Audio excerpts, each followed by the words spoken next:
أشهد أن لا إله إلا الله وحده لا شريك له وأشهد أن محمدا عبده ورسوله أما بعد فأعوذ بالله من الشيطان الرجيم بسم الله الرحمن الرحيم الحمد لله رب العالمين الرحمن الرحيم مالك يوم الدين إياك نعبد وإياك نستعين اهدنا الصراط المستقيم صراط الذين أنعمت عليهم غير المغضوب عليهم ولا الضالين.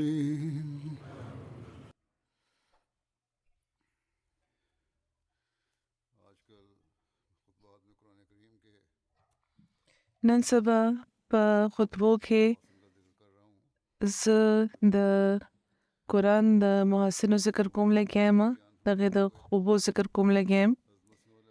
د دې محاسن خوبه حضرت مسیح موعود علیه السلام بیان فرمایي او هغوی فرمایلی دي چې قرآن یو کامل کتاب دی. په دغه لړ کې هغوی وضاحت کوي، یو ځای کې فرمایي چې زه رښتیا وایم قرآن یو داسې کامل او جامع کتاب دی چې بل یو کتاب هم د دې مقابله نشي کولی. هغوی مثال ورکړی د فرمایلی دي چې آیا په وید کې څه داسې کرښه شته چې د هدی للمتقین مقابله وکړی شي؟ که زباني اقرار څه څیز دی، یعنی که د دې د ثمراتو او د نتیجو حاجت نشته، نو بیا ټوله دنیا په څه نه څه رنګ کې د خدای اقرار کوي او خدمت او عبادت او صدقه او خیرات دا ښه ګڼي او په څه نه څه صورت کې په دغه خبرو عمل هم کوي. نو بیا چې دا وید دنیا ته راغله، نو دنیا ته څه بخښلی دی؟ دلته هندوانو له تر دې پورې هغوی جواب دا ورکوي لګیا دي چې یا خدا ثابته کړي چې کم کامونه وید نه مني، پای کې نیکۍ بیخي مفقودې دي، یا بیا څه امتیازي نشان وښایي. فرمایي چې قرآن چې چېرته نه شروع کړی دی، نو ورسره د هغو ترقیو تلوث کړی دی چې طبعا روح د کومو غوښتنه کوي. نو په سورة فاتحه کې د اهدنا الصراط المستقیم تعلیم ورکړی دی او فرمایلی دی چې دا دعا کوي چې یا خدای مونږ له د صراط مستقیم هدایت راکړه. دا دعا هم ورکړه او د هدایت فرمایل د هدایت چې کله دعا ورکړه نو ورسره لوست زموږ چې زه به تاسو په صراط مستقیم چلوم. او بیا فرمایي چې صراط مستقیم چې دا خلکو لاره ده چې چا به ستاسو انعام او اکرام شوی دی. نو دغه دعا سره د سوره بقره په لومړي آیت کې دا زیری ورکړی دی چې ذالک الکتاب لا ریب فیه هدی للمتقین، یعنی که د هدایت دعا ښودلې ده، نو د دې د ترلاسه کولو لپاره یو لایق عمل هم ښودلی دی چې په دې عمل کوئ. دا کتاب دی او په دې باندې عمل کولو په ذریعه به تاسو ته هدایت ترلاسه کیږي متقیانو ته. نو روحونه دعا کوي او ورسره قبولیت خپل اثر ښیي. او د دعا د قبولیت چې کوم لوست دی، نو دا د قرآن د نازلېدو په صورت کې پوره کیږي. یو طرف ته دعا ده او بل طرف ته د دې نتیجه موجوده ده. دا د خدای پاک فضل دی، کرم دی چې هغه فرمایلی دی.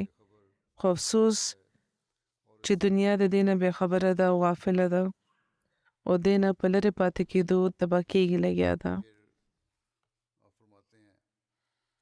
بیا هغوی فرمایي چې زه بیا دا وایم چې خدای پاک د قرآن په سر کې چې د متکیانو کوم صفتونه بیان کړي دي نو دا معمولی صفتونه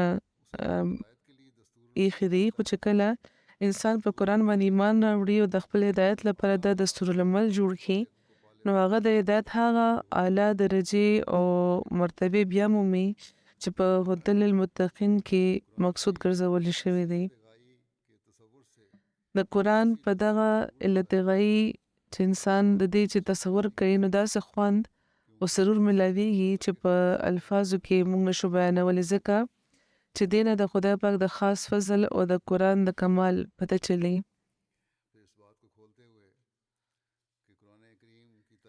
بیا وی دا خبره واضح کوي چې د قرآن تعلیم یو کامل تعلیم دی. هغوی فرمایي چې د رسول کریم صلی الله علیه وسلم د بعثت د ضرورت زمانه د رسول کریم د بعثت د ضرورت یو دلیل دی او انجام د دې الیوم اکملت لکم دینکم دی فرمایلی شوی دی. نی زمانه چې کومه وه هغه چې کوم حالات د دنیا هغه د رسول کریم د بعثت دلیل دی، ځکه چې اجد وه او بیا د دې انجام څه و، د دې بعثت او تعلیم څنګه مکمل شوی و نو هغه په الیوم اکملت لکم دینکم کې فرمایلی دی. نو فرمایي لکه دا د نبوت د باب دویم فصل دی. د اکمال نه صرف دا مطلب نه دی چې سورتونه نازل که، بلکې د نفس د تکمیل او د قلب د تطهیر دا اکمال دی. قرآن نازل کو، تعلیم ورکو، کتاب نازل کو، نو دا کمال نه دی بلکې کمال نه دی چې د نفس حالت مکمل کو د انسان چې کوم عمل کوونکي دي هغوی مکمل انسانان که د زړه تطهیر ورلو کو، د غوږونه پاک که. فرمایي چې د وحشیانو انسانان که او بیا هغې نه پس هوښیاران او بااخلاقه انسان او بیا باخدا انسانان جوړ که او د نفس تطهیر ورلو که او د نفس د تطهیر د تکمیل او د نفس د تهذیب درجې ورباندې ټولې پوره کې. انسان ته د تهذیب اعلی درجې وښودلې، د نفس د پاکولو هم اعلی درجې ورته وښودلې او انتها یې ورله دغې انتها یې وکړه. همدغه شان د خدای کتاب هم پوره کو، کامل کو. فرمایي چې ان تر دې چې یو رښتیا یو صداقت داسې نشته چې په قرآن کې نه وي.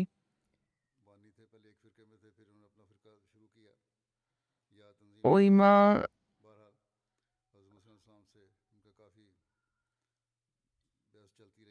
ما اګریهوتري ته بار وی دا د هندوانو د مذهبي تنظیم یو باني و، مخکې یو فرقه کې و خو بیا هغې خپله فرقه شروع کړه یا تنظیم یې شروع کړو. بهرحال حضرت مسیح موعود علیه السلام سره د هغې ډېر بحث کېدو. فرمایي چې ما هغه ته بار دا وی چې څه داسې صداقت بیان کړه چې په قرآن کې نه وي، خو هغه ونه ښودلی شو.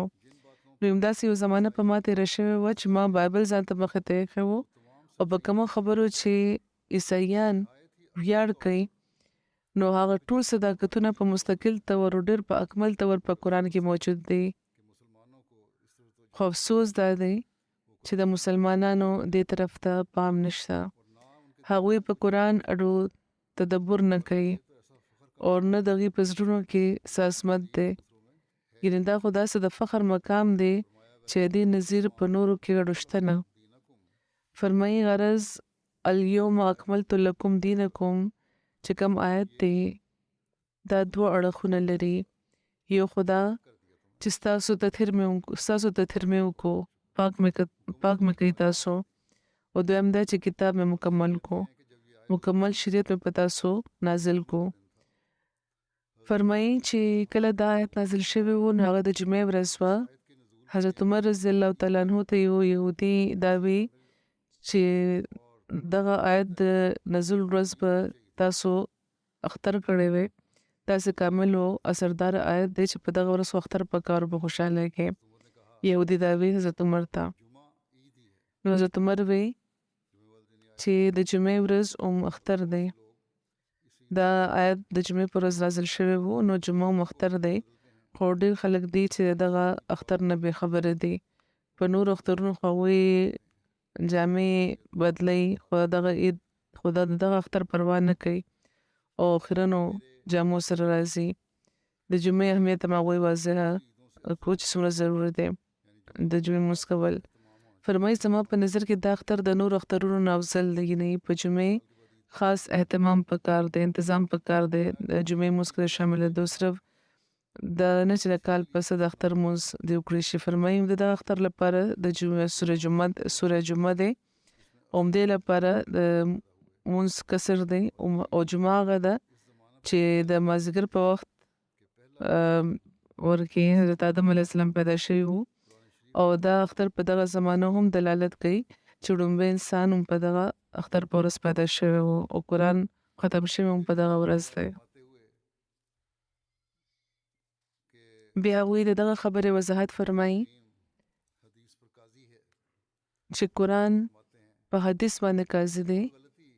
هغوی فرمایي یوه بله غلطي د اکثرو مسلمانانو ترمنځ ده چې هغوی حدیث په قرآن باندې مقدم لري، حالانکه دا غلطه خبره ده.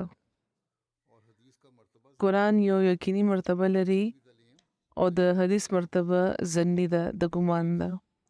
د قرآن تعلیم خو یو یقیني تعلیم دی، خو حدیث ته مونږ یقیني نشو ویلی ځکه چې هغې کې ډېر روایتونه دي چې وروستو راغونډ شوي وو. فرمایي چې حدیث قاضي نه دی بلکې قرآن په هغې باندې قاضي دی. فیصله کول د قرآن کار دی، خو او حدیث د قرآن تشریح دی. ډېر حدیثونه داسې دي چې تینا د آیتونو تشریح ملاوه شي، نو په دغه مرتبه دا ساتل پکار دی. حدیث تر دغه حده منل ضروري دی چې د قرآن خلاف د هغه نه ځي او د هغې مطابق دی وي، خو که د قرآن مخالف سي نو بیا هغه حدیث نه دی بلکې یو مردود قول دی. خو د قرآن باندې پوهېدو دپاره حدیث ضروري دی. ورسره دا هم یاد لرئ چې ډېر حدیثونه داسې دي چې تینا د ځینو آیتونو وضاحت کیږي، نو ځکه د لویو صحابهو ځینې روایتونه دي، نو ځکه په دې باندې پوهېدل هم پکار دی. خو دا خیال ساتئ چې حدیث د قرآن خلاف نه وي. بیا فرمایي چې په قرآن کې چې کوم د خدای پاک احکامات نازل شوي دي نو رسول کریم صلی الله علیه وسلم هغه په عملي رنګ کې کړي دي او ښودلي دي او یوه نمونه یې قایمه کړې ده. که دا نمونه نه وي نو نه په اسلام پوهېدی شو څوک، که دا نمونه نه وي نو په اسلام باندې څوک نشو پوهېدی، خو اصل قرآن دی. او ځینې اهل کشف د رسول کریم نه ځینې په نیغ داسې حدیثونه اوري چې نورو ته نه دي معلومه شوي یا د هغه موجوده حدیثونو تصدیق کوي. حضرت مسیح موعود علیه السلام هم د ځان باره کې دا لیکلي چې هغوی هم ځینې حدیثونه د رسول کریم نه نیغ په نیغ اورېدلي دي. بیا د قرآن د فصاحت باره کې بیان فرمایي هغوی او فرمایي چې قرآن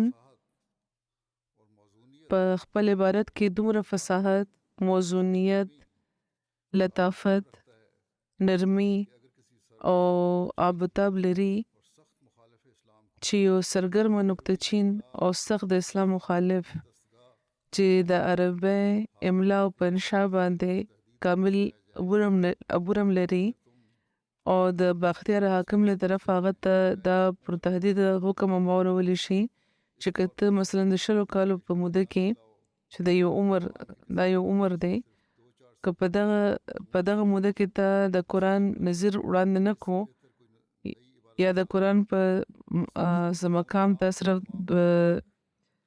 3 کرښې یو مضمون د دې برابر یا دې نه بهتره راوړه چې پکې دا ټول مضمون د خپل ټولو دقایقو حقایقو سره راشي او عبارت هم داسې بلیغ او فصیح وي لکه څنګه چې د قرآن وي، نو که ته دې نه دا دې ونه کړې شو نو د مرګ سزا به درله درکړې کېږي. نو هغه به هم باوجود د سخت دشمنۍ او د رسوایۍ د اندېښنې او د مرګ د ویرې د دې نظیر جوړولو باندې به بیخي قادر نشي.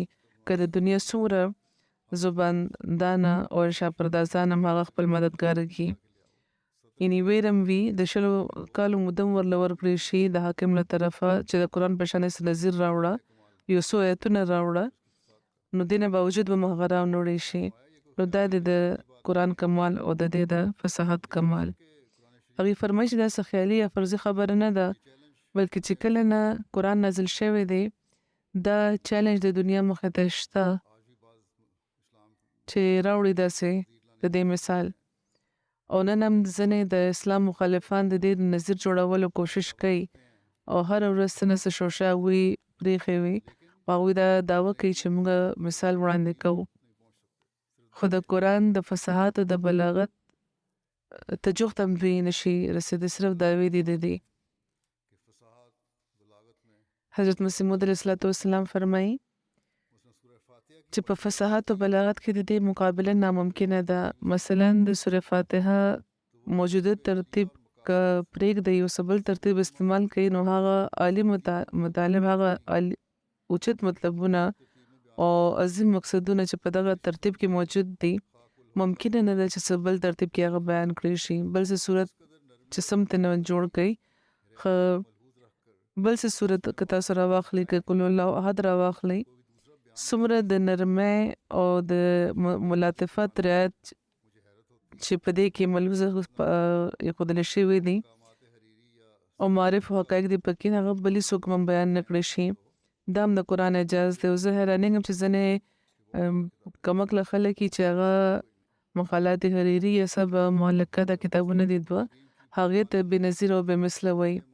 دا ډېر اعلی کتابونه دي، یعنې چې دا ډېر اعلی کتابونه دي او مثال یې څه نشته. نو فرمایي چې داسې دي د قرآن بېمثله کېدو باندې حمله کول غواړي، خو دوی دومره نه پوهېږي چې اول خو د حریري چې کوم مصنف دی نو هغه چېرته هم دا دعوه نه ده کړې چې هغه کتاب بېنظیره دی، او بل دا چې د حریري مصنف پخپله د قرآن د اعجازي فصاحت قایل و.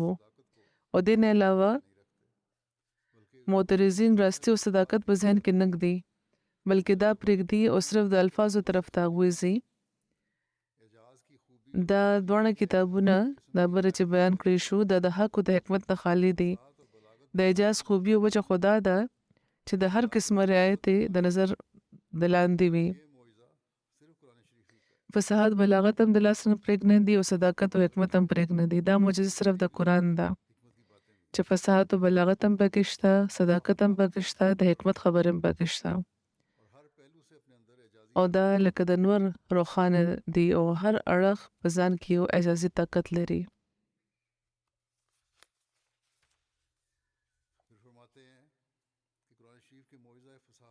بیا فرمایي د قرآن د فصاحت او د بلاغت د معجزې په جواب کې یو ځل پادري فندرز د حریري او د ابوالفضل او ځینې د انګریزي کتابونه وړاندې کړي وو، د ډېره موده تېره شوې ده.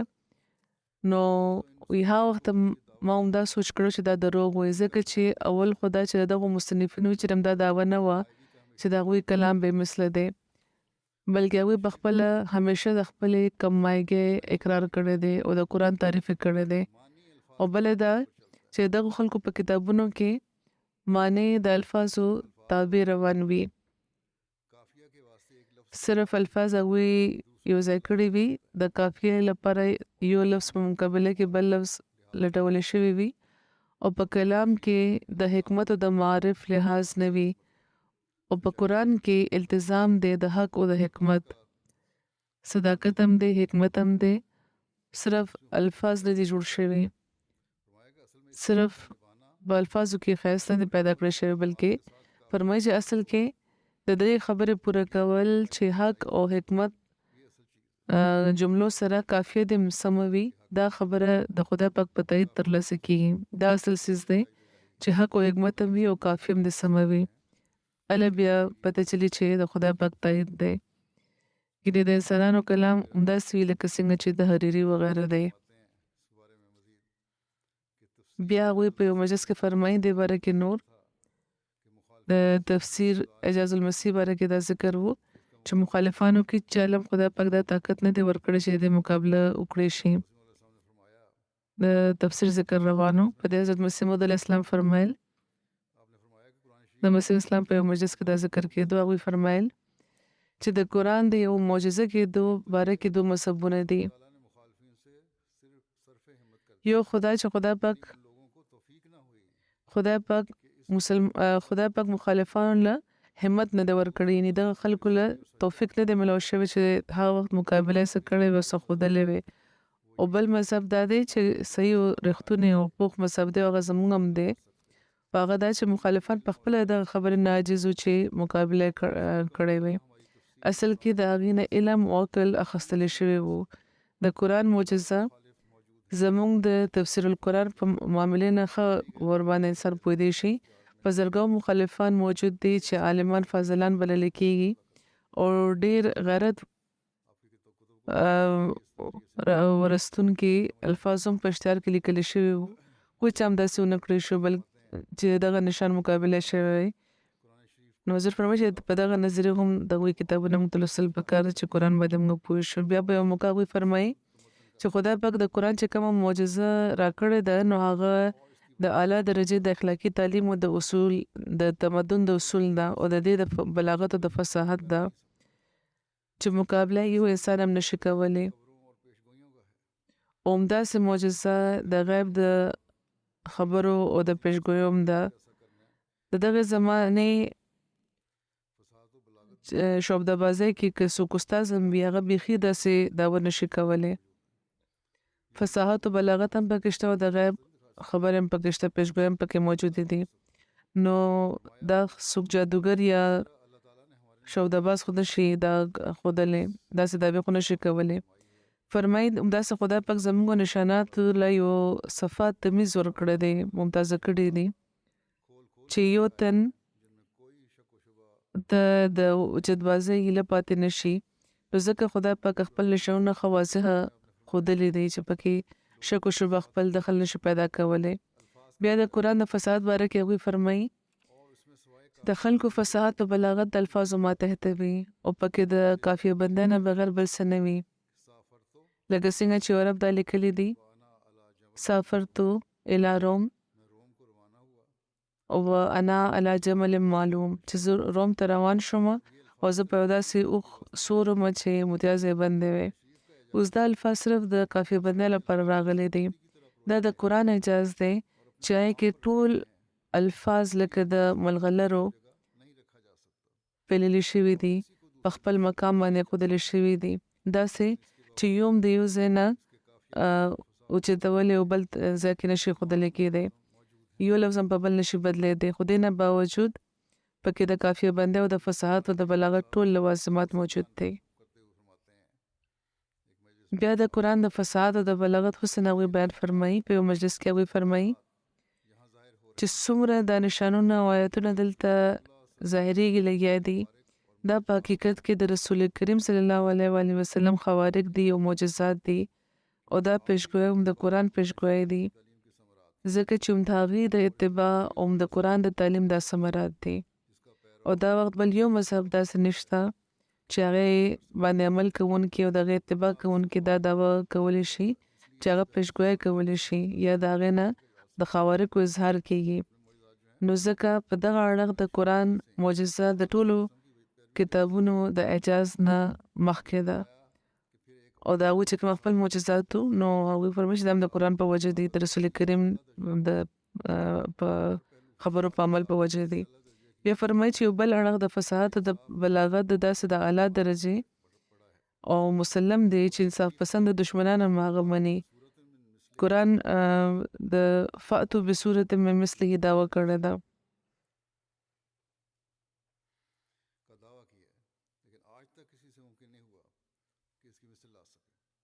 خو تر ننه چا لپاره دا ممکن نه شو چې دې مثال دې راوړي. دا دعوه د قرآن ده چې صورت راوړي د دې په شان. او د عربو خلک چې ډېر فصیح او بلیغ وو او په خاص موقع به هغوی لوی لوی مجمع به جوړولې، په هغې کې به خپلې قصیدې اورولې، هغوی هم د دې مقابلې نه عاجزان پاتې شو. او بیا د قرآن فصاحت او بلاغت داسې نه دی چې پکې صرف د الفاظ تتبع شوی دی او معنی بیا د هغې پیروي کوي، یعنې هغه د ورپسې روان یو معنی د مطالب پروا نه کوي، یعنې د معنی او د مطالب پروا دې نه شوی، بلکې لکه څنګه د اعلی درجې الفاظ چې یو عجیبه ترتیب سره ایښودلی شوي دي نو ورسره د حقایقو نه ډک او معارف همداسې بیان کړی شوي دي چې دا رعایت د انسان کار نه دی چې هغه د داسې حقایقو معارف بیان کړي د فصاحت او د بلاغت مراتب هم پکې ملحوظ وساتي. یو ځای کې فرمایي خدای پاک چې یتلو صحفا مطهره فیها کتب قیمه، یعنی هغه په دې باندې داسې صحائف لولي چې پکې حقایق معارف دي. انشا پردازان پوهیږي چې په انشا پردازۍ کې پاکیزه تعلیم او فاضل اخلاق ملحوظ ساتل ډېر ګران کار دی، او بیا داسې مؤثره او جاذبه تعلیم چې رضا صفات بیخي لري کې دا دی وښیي او پکې د دې په ځای د اعلی درجې خوبۍ پیدا کړي. او د عربو چې کوم حل هغه د چا نه پټ نه و، هغوی د ټولو بدو خبرو او د عیبونو مجموعه و جوړ شوي وو او د سوونو کالو راځي د هغوی د حالت خراب وو، خو بیا څومره د هغوی فیوزات او برکاتو کې قوت وو چې 3 کالو دننه د ټول ملک حال بیخي بدل شو. نو دا هم د تعلیم اثر وو. فرمایي که یو وړوکې نه وړوکې صورت هم که د قرآن واخیستې شو دي که تېر شي نو معلومه به شي چې پای کې د فصاحت د بلاغت د مراتب نه علاوه د تعلیم چې کوم ذاتي خوبۍ دي او کمالات دي هغه هم پکې ډک دي. سورة اخلاص ته وګورئ، د توحید ټول مراتب بیان فرمایلي دي. وړوکې شان صورت دی خو د توحید پوره مضمون پکې بیان شوی دی او هر قسم شرکونه پکې رد کړی شوي دي. همدغه شان سورة فاتحه ته وګورئ، څومره اعجاز دی. یو وړوکې شان صورت دی چې 2 آیتونه دي خو اصل کې د ټول قرآن فن او خلاصه او فهرست دی او په دې کې د خدای پاک د هستی او د هغې د صفتونو، د دعا د ضرورت او د دې د قبولیت اسباب او ذرایع او د فایدهمندو دعاګانو طریقه، د نقصان ورکوونکو لارو نه د بچ کېدو هدایت ښودلی شوی دی. نو ورسره د دنیا د ټول باطلو مذهبونو ردم په دې کې موجود دی. نو په دغه وړوکې شان صورت کې په سورة فاتحه کې ټولې خبرې راغلي دي. اکثرو کتابونو او مذهبونو او دغه خلکو ته چې وګورئ نو هغوی د نورو مذهبونو بدای او نقصونه بیانوي او په نورو تعلیمونو باندې نقطه چینی کوي. خو دغه نقطه چینی چې وړاندې کوي نو یو د اهل مذهب دا نه کوي چې د هغې په مقابله کې څه ښه تعلیم هم وړاندې کړي ودښیي چې زه د فلانۍ بدې خبرې نه بچ کول غواړم نو دې په ځای دا ښه تعلیم ورکوم. دا په یو مذهب کې نشه، خو دا فخر صرف د قرآن دی چې ورسره که یو طرف ته هغه د باطلو مذهبونو رد کوي، د هغوی غلط تعلیمونه واضح کوي، نو ورسره اصل حقیقي تعلیم هم وړاندې کوي. دا ښایست داسې دی چې نن د نن سبا چې کوم تشه د نامې تعلیم یافته خلک دي هغې هم نشي رد کولی. په ډېرو موقعو ما دا لیدلي دي چې د اغیارو مخې ته چې د قرآن د تعلیم مطابق چې د یوې مسلې حل کېښودی شي نو هغوی هغه مني. بیا د قرآن خوبۍ بیان فرمایي. حضرت مسیح موعود علیه السلام فرمایي چې قرآن یو آسان فهمه کتاب دی.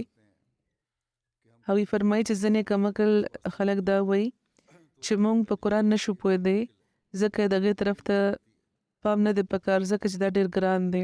دا د هغې غلطي ده، بانه یې جوړه کړې چې ډېر ګران دی،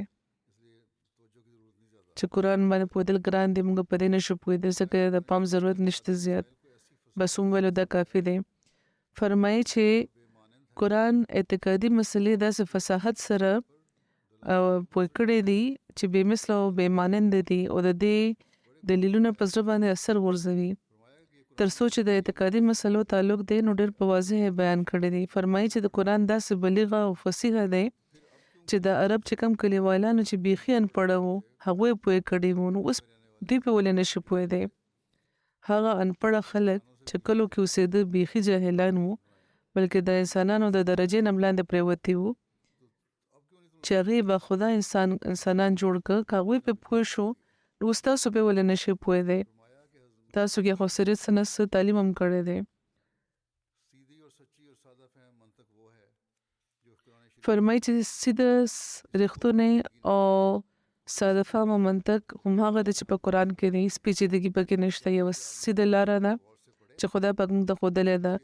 پکار دی چې انسان د قرآن په غور لولي او د دې چې کوم امر او نهي دي هغه د جدا جدا کېږدي او چې کومې خبرې د عمل دي نو دا دې وګوري چې ولې ترې نه منع کړې شوي دي هغه بیل کړي او په هغې باندې عمل کوي او په دې د هغه خپل خدای به بیا خوشحاله کړي. ډېره ساده طریقه ده چې کوم احکامات دي د کولو یعنې کوم ځای کې چې د څه کار کولو حکمونه دي ظاهري احکامات تاسو ته ښکاري نو په هغې باندې عمل کوئ او چې کوم نه منع کړی شوي دي کومو خبرو نه هغې نه منع شي په دې به خدای خوشحاله شي. باقي منطقیانو او صوفیانو چې کوم اصطلاحونه جوړ کړي دي نو هغه اکثر خلکو لپاره د تندک سبب جوړیږي ځکه چې په هغې کې پیچیدګۍ دي مشکلات دي. منطقیانو او صوفیانو پسې مه روانېږي هغوی خو داسې اصطلاحات جوړ کړي دي او په داسې ګران رنګ کې قرآن وړاندې کړی دی چې هغې نه هم تندک خوري او هېڅ پرې څوک نه پوهېږي. نو که په دنیا کې خلکو ته څه ګرانه پېښېږي نو د منطقیانو او د صوفیانو په وجه یا نام نهاده چې کوم عالمان دي د هغې په وجه. فرمایي چې یو مشر چې موږ پې حسن ظن لرو او په څه نیک نیت به هغې دا لیکلي وي خو د هغې دا خبره سمه نه ده او هغوی دا لیکلي دي چې شیخ عبدالقادر جیلاني کامل نه و ځکه چې د هغوی نزول په پوره طور نه و بلکې صرف صعود و یعنې هغوی د خدای پاک طرف ته چې کوم تللي وو نو هغوی خو څه الهام په هغوی نه کېده او دعاګانې قبلېدې نو په دغه وجه په هغې نه ډېر کرامتونه صادرېده او که نزول یې پوره وي نو څه کرامت به نه وي صادر شوی.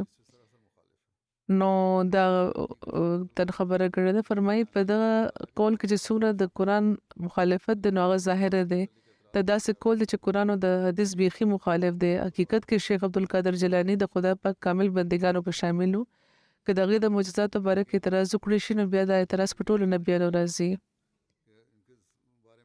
خو دا هم یاد ساتل پکار دي چې د هغې باره کې د هغې منونکیو ځینو د مبالغې نه هم کار اخیستی دی د هغې د کرامتونو باره کې ورباندې حاشیه آرایي کړې ده.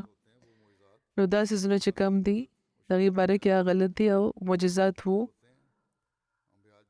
او معجزات چې کم د قدرت د قانون او د شریعت د لاندې ممکنه دي نو هغه کېږي انبیاو نه دپاره هم کېږي نو هغه هغوی دپاره هم شوي وو.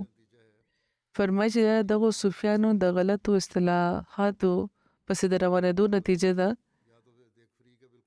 چې کوم تصدیق د قرآن او د حدیث نه نه کېږي چې یا خو یوه ډلې چې بیخي مني نه یا بله وي چې مني او دومره مبالغې نه کار اخلي چې حد تر حده ورسوي. چې کم نه مني کم خلک نو هغه د صوفیانو په وجه دي او چې کم منونکي دي نو هغوی به هم د غلط قسمه چې کم خلک دي نو هغه د تشریعاتو په وجه دي. نو ځکه په دې همیشه غور کول پکار دی د دې جاج اخیستل پکار دی چې دا د شریعت او د قدرت د قانون د لاندې وي او د انبیاو د معجزاتو د لاندې وي. انبیاو نه زیات معجزه څوک نشي ښودلی. قرآن حقیقي خدای وړاندې کوي دې باره کې هغوی فرمایي چې د خدای شکر دی چې قرآن داسې خدای نه دی وړاندې کړی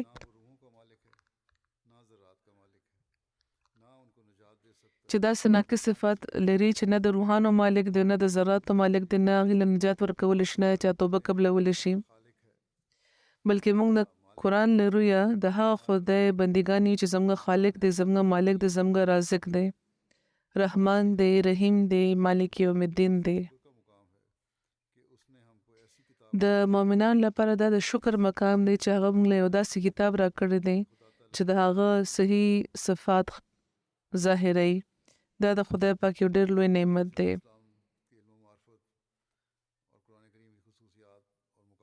حضرت فرمایي چې د حضرت مسیح موعود علیه السلام د علم او د معرفت او د قرآن د خصوصیاتو او د مقام او د مرتبې خبرې به انشاءالله آینده هم بیانېږي. دا وخت زه دلته ختموم او خدای پاک د موږ له دغه خبرو باندې پوهېدو د عمل کولو او د قرآن د لوستو په هغې باندې پوهېدو توفیق راکړي. او اوس چونکې زه د ځینو مرحومینو ذکر به کومه په خاص طور د بنګلادیش د شهید ذکر کول دی ویانه پسې به د هغې جنازه هم کوو نو ځکه به زه اوس د هغې ذکر کوم. بنګلادیش کې لکه څنګه چې موږ خبر یو چې په تېرو ورځو کې جلسه وه تېره جمعه جلسه کېده لګیا وه او د جلسې دوران بلوایانو او ترهګرو حمله کړې وه. پولیس او انتظامیې مخکې خو همدا تسلي ورکړې وه چې هغوی به سنبال کړي هر څه، اوس به نه کېږي، نو ځکه تاسو جلسه وکړئ. نو جلسه جاري وه، خو چې کله خلک راغله نو پولیس بیا هلته ولاړو سره پرې تماشه کوله، ان تر دې چې یو څو ګنټې چې بیا تېرې شوې او بیا بره نه هغوی ته څه حکم میلاو شو، نو هله بیا وایي څه اقدام وکړو، خو تر هغې بیا ډېر څه شوي وو. خو بهرحال په دغه فساد کې زموږ یو ورور ماشوم زاهد حسن صاحب هم شهید شوی دی چې د ابوبکر صدیق صاحب د بنگلادیش زوی وو. ان لله و انا الیه راجعون. نیشنل امیر عبدالاول صاحب لیکي زاهد حسن صاحب په 3 مارچ احمدنگر پنجګړ ضلع کې چې کومه جلسه روانه وه، د هغې په موقع په ګیټ باندې او د ګیټ چې کومه ورسره چې کومه مولکه ځای و د هغې باندې پیره ورکوله او د مخالفانو د حملو په نتیجه کې د 15 کالو په عمر کې بیا شهید شو. ان لله و انا الیه راجعون. مرحوم په کال 2019 کې بیعت کړی و، 3 میاشتو پس هغې د وصیت درخواست هم جمع کړی و. د دې خاندان اهل حدیث فرقې سره تعلق لرلو. احمدیت قبلولو نه پس شهید مرحوم خپل مور پلار ته تبلیغ شروع کړو. د دې په نتیجه کې 2020 کې د دې مور پلار هم د بیعت کولو سعادت ترلاسه کړو. بیعت نه پس حضور فرمایي چې شهید مرحوم باقاعده ماته هم خط لیکل او د دې د احمدي کېدو چې کومه واقع ده د بیعت هغه داسې ده چې دوی سره د دوی یو کلاس فیلو و محمد رفت حسن چې بغره ښار کې 15 یونیورسټي اف ساینس کې هغوی سبق ویلو او دوی دواړو په ساینس اینډ ټیکنالوژي کې BSc کوله. نو هغه احمدي ملګري ماشوم دې ته تبلیغ کړی و او د 2 کالو تبلیغ نه پس ته چې کله په دې باندې د احمدیت صداقت واضح شو نو دی بیا بیعت وکړو. اول صاحب لیکي چې د جلسه سالانه آغاز د جلسهګاه چې کوم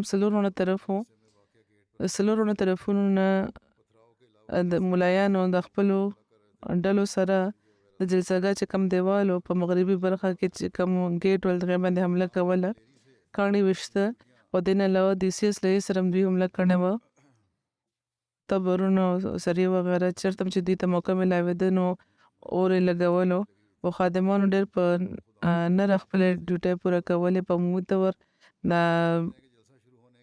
د بهر خو نه تله، خو چې کوم چا چې ډیوټۍ لګېدلې وې د هغې ټول خادمان دننه موجود وو، دننه هغوی حفاظت کولو. د جلسې شروع کېدو نه په کم 2 غنټې پس چې کله حمله کوونکي د دیوال یوه حصه ماته کړه نو بیا خادمان ته ویلی شو چې په هر قیمت د دیوال او د جلسهګاه حفاظت د یقیني کې. نو هغه وخت چې کوم لومبي نمبر ګیټ نای باندې زاهد حسن صاحب د تعینات هغوی د ملګرو سره ګیټ نه ووت او د جلسهګاه چې کوم دیوال و نو هغلته نه د حمله کوونکي لرې کولو لپاره ډېر په تیزه هلته ورسېدو په نره.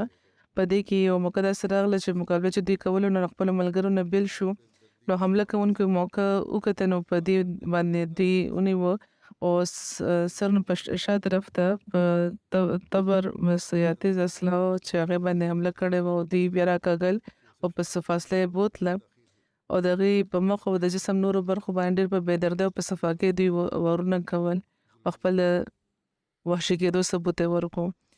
نوره په بېدردۍ دوی وژلې شوي وو چې د دې په شناخت کولو کې 2 غنټو وخت لګېدلی و. دا د حضور فرمایي د مسلمانانو حال د خدای او د رسول په نامه باندې د ظلم او د بربري دوی انتها کړی و. رسول کریم خو د دشمنانو مسله کول نه منع کړي و په جنګونو کې کافرانو سره، خو دا چې د خدای او د رسول نامه اخلي د هغې سره دوی دا سلوک کوي. خدای دې چې دوی دې ونیسي او د دوی به ختموي. دوی وایي چې د دوی چې کوم آیډنټي کارډ و د ډیوټیانو چې کوم قاتلان و هغوی هغه بیل کړو، د هغې د سینې نه یې لرې کړی و ځکه چې د خادمان د ډیوټۍ په کپړو کې ملبوسه وو نو ځکه دې نه دوی پېژندلی شوي. بهرحال چې کله د دې لاش واخیستی شو نو تهجد د لمونځ نه پس بیا د سحر لمونځ نه پس د دې جنازه وکړل شوه. د جلسې نه جلسې کې چې کوم خلک راغلي وو په زرګاو شمېر کې ټول ملک نه وو، ټول پکې شامل شوي وو. او د جنازې په وخت په ټولو حاضرینو داسې حالت طاري شوی و چې مثال یې نشته. ډېر رکعت و په ټولو د خدای مخې ته ژړل. او د قانوني مجبورۍ په وجه بیا د دې د لاش پوسټ مارټم شوی و او بیا د غرمې نه پس قافلې سره د دې جسد خاکي د دې کلي ته د امبولانس په ذریعه روان کړی شو، چېرته چې د شپې 10 بجې دوی ښخ کړی شو. د شهید مرحوم جفت ملګري رفعت حسن صاحب وایي چې په یونیورسټۍ کې د سبق دوران دوی سره زما ډېره ملګرتیا جوړه شوې وه. دوی په فطري طور ډېر شریف النفس وو، خو عباداتو کې ډېره کمه دلچسپي وه. خو د احمدیت قبلولو نه پس د دوی حال بیخي بدل شو. د سره د جمع لمونځ د دوی بیا عادت جوړ شوی و. ډېر عاجز مزاجه وو، نرم طبیعت یې لرلو، منکسر المزاج وو. د 5 کالو په موده کې وایي ما چېرته دې اورېدلي نه چا سره په اوچت اواز کې خبرې کوي. د دې د سعادت پته دې نه هم چلي چې د بیعت نه یو څو میاشتې پس دوی د وصیت کولو سعادت هم ترلاسه کړی و. بیا وایي چې دوی د خدام الاحمدیه هم فعال رکن وو. د شهادت په وخت دوی د ډاکا او د بریسال د علاقې معتمد وو. د معتمد خدام الاحمدیه په طور دوی خدمت ترسره کول او د ډاکې موتی جیل د حلقې ضعیف هم وو. د دغه مجلس قائد د معتمد مقامي جناب ظهور الاسلام صاحب وایي چې دوی مجلسي کارونو کې ډېر باقاعده او د خپل د مشرانو ډېر مطیع وو. چې کومه ډیوټي به ورته وسپارلی شو نو ډېر په بشاشت به هغوی پوره کول. او سلام کې به دوی همیشه مخکې کېده، همیشه به دوی په مخ باندې مسکا وه. وایي کال یا یو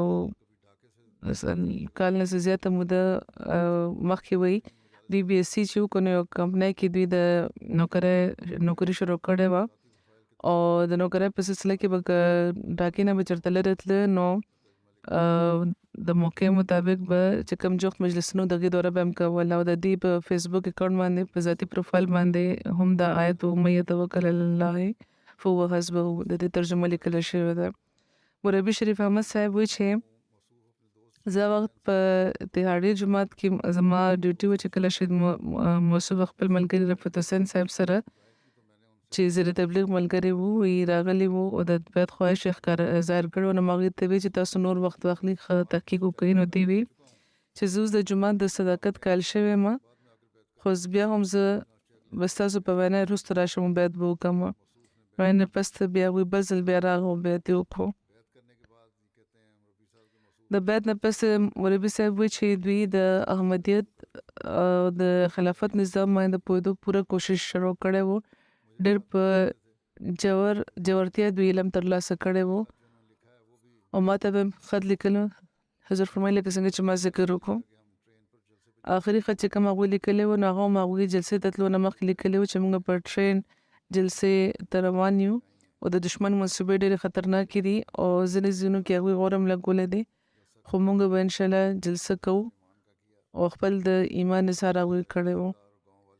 او بیا د دې خبرې اظهار هم کړو چې زما خپلوان او د کلي خلک د ټول احمدیان شي. دا د دې آخري خطو چې کوم هغوی لیکلی و. یو خادم بیانوي چې شهید دومره عاجز کارکوونکی و چې کله هم هغوی له به څه کار ورکړو نو هغوی چېرته ورته نه و کړی. او کله موږ هغوی ته په ټوکه کې دا وایي چې که موږ دومره کار کولو نو ختم به شو نو دا چې هغوی واورېدل نو همیشه به یې خندل. دوی مسلم وو او ما ته نه یو ځل دا تپوس کولو چې هغوی دومره زر ولې وصیت کړو، څه وجه وه. نو هغوی چې امام مهدي رښتونې دي، هغوی چې څه ویلي دي هغه رښتیا دي. هغوی د وصیت ارشاد فرمایلی و ځکه ما وصیت کړی دی. ما چې د هغې خبره واورېده نو زه حیران شوم چې حضرت مسیح موعود علیه السلام باندې دومره ژور ایمان هغې لري.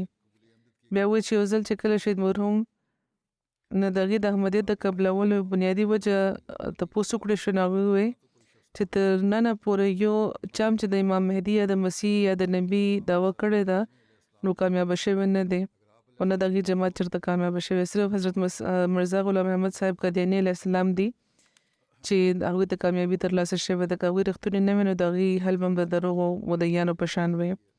د شهید مور پلار ژوندي دي، دواړه د خدای پاک په فضل احمدیان دي. لکه څنګه چې مخکې ذکر وشو، دوی د خپل د مور پلار ایکي یو زوی وو او لا یې واده نه و شوی. دوه خویندې دي، هغه واده کړي دي خو غیر احمدیانې دي، د زړه تبلیغ دي.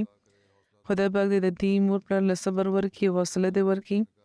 ایکي یو زوی و د هغوی، لکه څنګه چې ما ووایي، او دا ډېره لویه صدمه ده هغې لپاره. د خدای پاک په فضل دغه صدمه برداشت کولو توفیق ملاویږي. خدای پاک دې د شهید درجات هم اوچت کړي.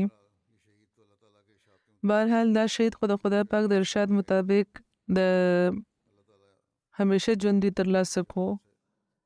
خدای پاک دې همیشه دې سره د خاص سلوک فرمایي او د دغه ظالمانو د نیوو د هم زر سامان جوړ کړي. دشمن دا ګڼي چې هغه د جماعت خلک چې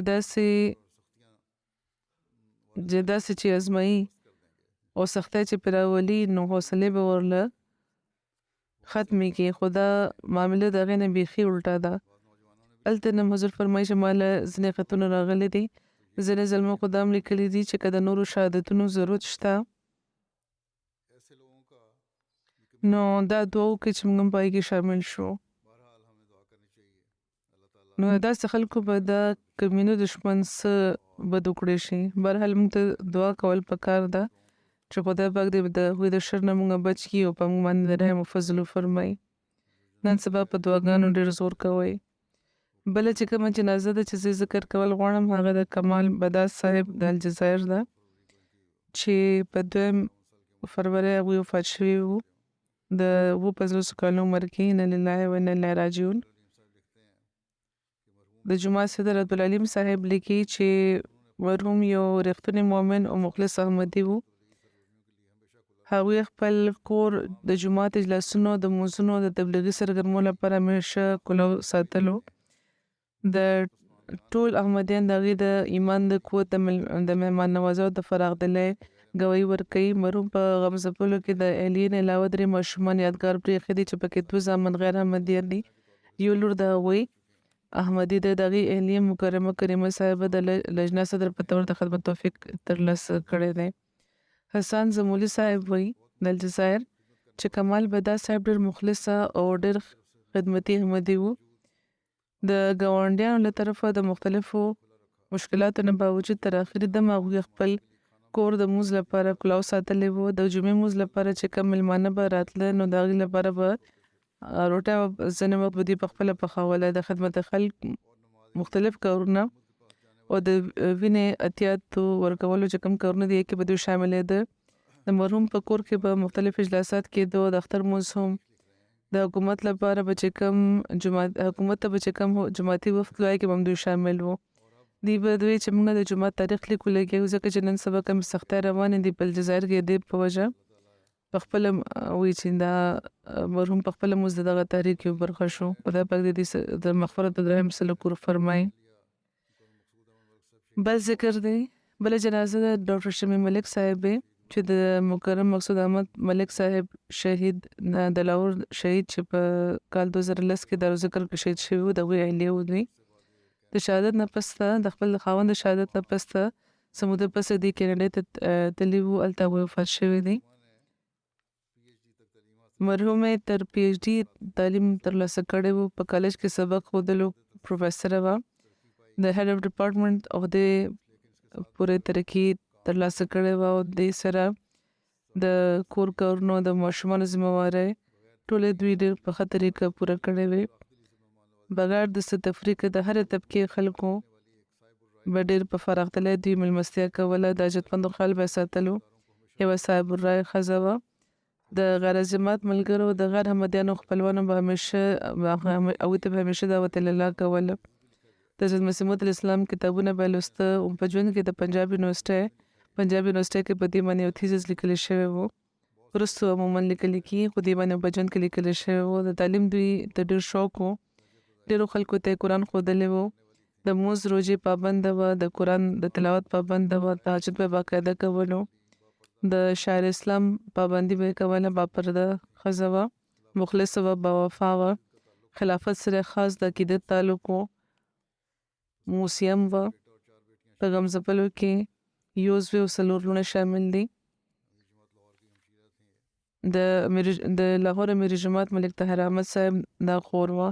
خدا پاک د دې سره د مغفرت او د رحم سلوک وفرمایي، د دې اولاد او د دې نسل د هم خلافت او جماعت سره تړلي وساتي همیشه. بل ذکر دی د ګران فرهاد احمد چې د ارشاد احمد امینی صاحب د جرمني زوی و. د شپږ کالو په عمر کې دوی تېرو ورځو کې وفات شوي دي. ان لله و انا الیه راجعون. دوی په فرانکفرټ یونیورسټۍ کې سبق ویلو. په د وقفنو بابرکته تحریک کې دوی شامل وو. د وفات نه مخکې په مجلس خدامت احمدیه مقامي اوریجنل سطح باندې دوی د خدمت توفیق ترلاسه کړی و. ډېر نیک خوش مزاج فرمانبرداره دی و. اخلاق نوم ډېر ښه و. جماعتي او تنظیمي کارونو لپاره به همیشه تیار و. وفات نه یو ورځ مخکې دوی یو جماعتي پروګرام کې ټوله ورځ او بیا شپه هم دوی خدمت کولو، او بله ورځ بیا سهار دوی په جومات کې سهار لمونځ نه پسته د خدام محمدي یو میټینګ کې شامل وو. او د میټینګ نه پسته چې دوی کور ته روان وو او خپل ګاډي ته چې جوخت ورسېدو نو هلته د هغوی طبیعت خرابېدل شروع شو.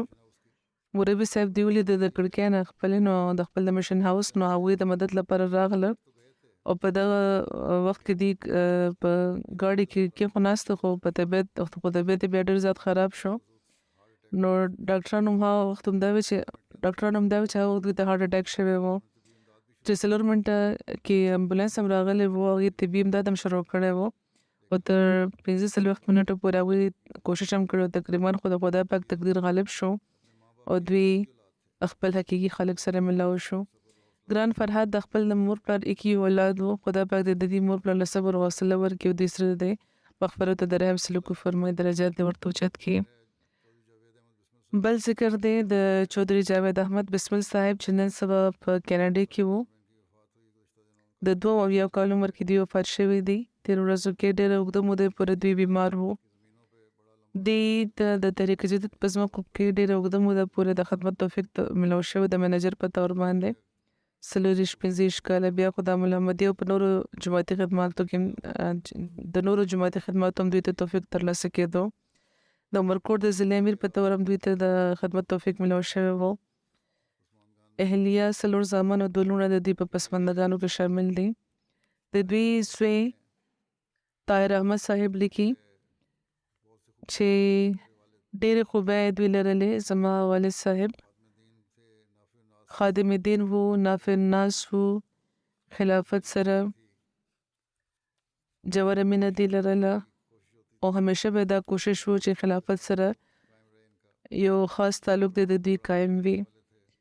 د غریبانو به دوی ډېر خیال ساتلو، او چې کله هم دلته نه تله نو خپلو د غریبانو کروندګرو لپاره به ځمکې مې د دوی ذمهدارو نو سند ته به چې دوی تلو تحفې او کپړې وغیره به دوی وړې چې په ودونو کې به د هغوی پکارېږي. میلمستیا ډېره زیاته وه. وایي هره ورځ به زموږ کور ته میلمانه راتلو، ډېرې په سادګۍ به د هغوی تواضع کوله. خدای پاک دوی له ډېر جرأت هم ورکړو. همیشه چې کله هم د مخالفانو سره به مخ شو نو د جومات غیرت به د دوی مخې ته به و، او ډېر عدالتي معاملاتو کې ډېر په نره دوی د جومات پیروي کړې ده. او په دغه وجه مخالفانو 2 ځله په هغوی باندې حمله هم کړې وه. خدای پاک دوی بچ کړي وو. ډېر زیات دوی محنت کړی وو. همیشه د جومات د پیسې به ډېر قدر کولو. خدای پاک باندې به دوی ډېر توکل لرلو. ساده طبیعت دوی لرلو. او د ټولو نه لویه خوبي د دوی دا وه چې آخري بیماري چې ډېره اوږده وه، ډېر په صبر هغوی دا برداشت کړې وه، او د خدای پاک په رضا باندې دوی راضي وو. وفات نه یو ورځ مخکې د دوی معالج دا وی چې ما داسې صابر انسان په خپل ژوند کې نه دی لیدلی، چرم دوی څه ګیله نه وه کړې. چې کله دوی ته وویل شو چې ډاکټر ویلي دي چې دوی لاعلاجه دي، نو په هوش حواس کې و دوی، خبرې به نه کولې، اورېدی به، خو ډېر په اطمینان دوی دا خبره اورېدلې وه او قبوله کړې وه. د دوی زوی وایي چې د تهجد کولو د تسبیح به دوی ته ډېر شوق وو او همیشه د وخت د خلیفه لپاره به دوی ټولو نه مخکې دعا کوله. موږ ته به هم دوی د دعاګانو تلقین کولو. معامله فهمه وو، فراست یې لرلو، بې انتها شکر کوونکي، تنګۍ او سختۍ سره په روڼ تندي زغمل به دوی او ډېر د صفا زړه مالک وو. بیا د دې زوی لیکلي دي چې بهترین استاد و زموږه، شفیق پلار هم و او ټول خواهشات به دوی پوره کول، بهترینه مشوره به یې ورکوله. ډېر مضبوط شخصیت دوی لرلو. د خدای پاک په فضل د دوی اولاد هم جومات سره ښه تړلی شوی دی. حضور فرمایي چې زما هم دوی سره ښه زوړ تعلق و او کومې خوبۍ چې د دې زوی بیان کړي دي نورو خلکو هم لیکلي دي د دې په باره کې. خو هغه حضور فرمایي ما هم لیدلي چې دا واقعي دغه خوبۍ دوی لرلې. خدای پاک د دې سره د مغفرت او د رحم سلوک وفرمایي.